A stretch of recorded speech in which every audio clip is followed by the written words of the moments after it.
All right, back at it with a morning bench press workout. Today we're going to hit pause benching. Um, I'm going to do a pause bench workout the way I do it. If you watch this and you think that this is something that might work for you, I recommend trying it out. After you try it, you'll see if it feels good, if it feels like something that's going to benefit your bench press. It's a little cold this morning, so I'm wearing this jacket. I don't care. You'll probably notice from my videos I wear Space Jam pajamas, and I don't give a shit about what I'm working out in, so I don't really care about clothes in general. But let's get into this pause bench workout. And of course, with the bar, I like to always walk people through what I'm doing and why. It's just, I want to lock in that form. I want to really wake up the nervous system, start prepping the body. I like to start visualizing what my goal for the workout is. And this is the best time to do that. Kind of prep yourself for the bench exercise. So what we're going to do with this particular pause bench workout is I'm going to start with the bar, of course. I'm going to go up to 135, 205, 245 to 275, maybe 285. We'll see how I'm feeling. And I want to do legitimate pauses, so I won't do any weight that I can't hold for 3 seconds. Depending on how I feel on that particular set is where I will determine how many reps I'm going to do. So let's put 135 on. You don't see the dead time, nor do you want to. I get that, but I do rest a lot because I think that going into a lift in a deficit is never positive. You want to be rested. You want to feel good so you can execute the lift, not only from a weight moving through space perspective, but keeping your integrity of your form perspective. That's really important because if your form breaks down, which everybody's form tends to break down, the more tired they get, you'll build what I call pattern overloads that are just negative. So you'll build these patterns of doing a lift in an improper way. So here we go, 135. All right, I'm gonna pull myself to the bar, eyes under the bar, set up, squeeze, and I'm gonna be pausing now.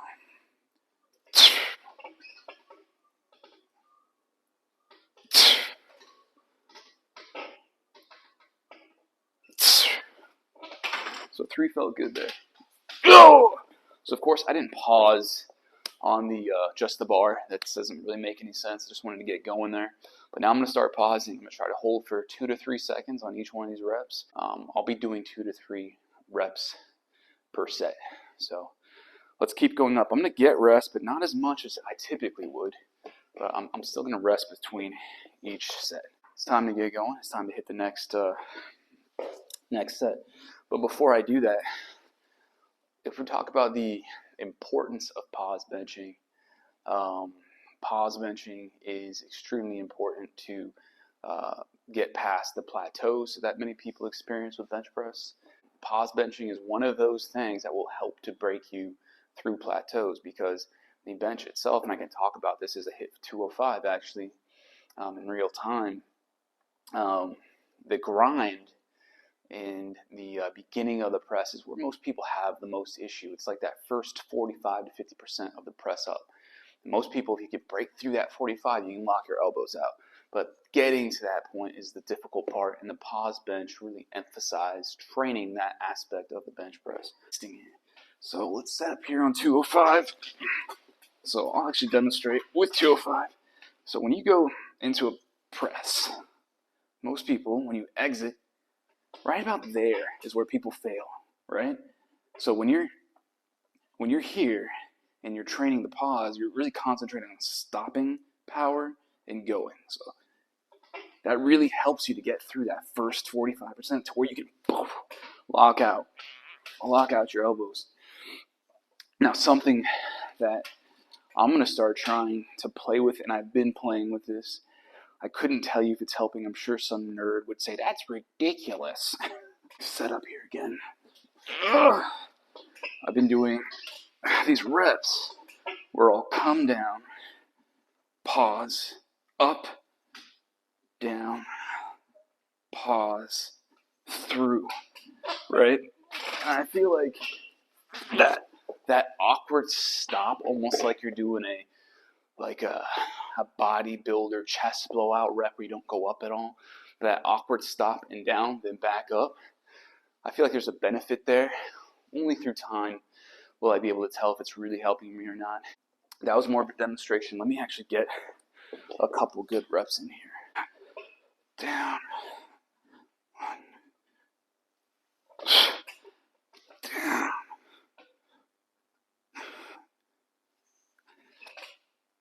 Down. Good. Way.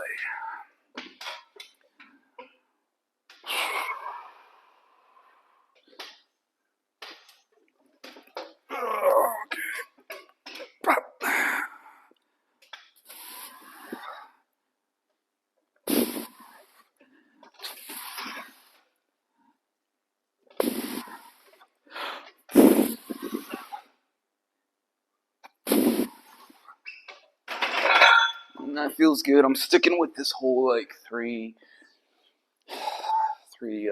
reps, so feels good. All right, so before I hit 275, we'll rest a little bit between these sets again. My wife said something pretty smart today in the car. We were driving back from getting coffee with the girls. She says, you know, what I try to do, I've always concentrated on with my body and my workouts, is trying to maximize the results with the minimal amount of effort. And that's exactly how I would describe my training. I thought what my wife said was so salient and on point. It was on point. It was just, I try to get the most results with a minimal amount of effort. She said maximum results with minimum amount of effort. And that's really what my workouts are about. That's why I call it a strong dad lifting. It's for dads out there who don't have fucking time to go to the gym. I have all this shit going on, and I get that's a lot of other people who are in the same boat as me, and we watch these people working out, and we think we can't touch that world anymore. That's when we were in our 20s. We're out of that. Well, it's really not true. There's a lot of stuff you can still do. You can still gain strength. You can get endurance. You can get ripped. You can do all those things still with some dedication. But you can do it because if you maximize your results with the minimum amount of effort, that equals less time training. So that's what I'm trying to demonstrate in my videos. It's for normal people who don't take drugs, who don't take creatine, who don't take nothing. They don't have time for that. It's not in their budget, and they don't want to dedicate themselves to that, but they still want to stay fit. They still want to perform at some certain level and set some basic goals for themselves with working out. So, let's do this next set.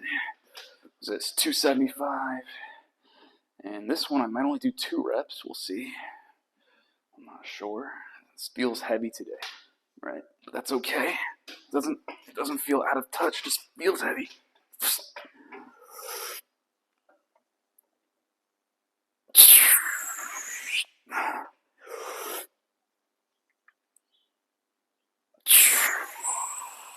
That's good money. That's good. Now, I could have got 3, but I wouldn't have got 3 with a nice 2.5, 3 second pause. So that's what I wanted. I said I might pause with 285 today. I could, but I'd have to rest too long. And it's Saturday. We got shit to do. I don't like showing the pyramid down of the workout. I think that's pointless. It's basic. You guys get it. I hit 275. That's the top tier. I'm going to go down from 275 to 245. 205, maybe 225 if I'm feeling that. 205, and I never go below 205. I stop at 205. I don't like the burning out with 135. Hopefully this is valuable for you. I think the takeaway for this video is definitely what my wife had said. Is a nice little jewel that stuck with me this morning. Hopefully it sticks with you. Minimize your effort, maximize your results. Right? Don't do as much work. Work smarter, not harder. It's cliche. We've all heard it before, but it seems to work for me, and hopefully you guys can see me continue to improve, continue to get my physique a little bit better. So maximize your results, minimize the effort. Work smarter, guys. Until next time.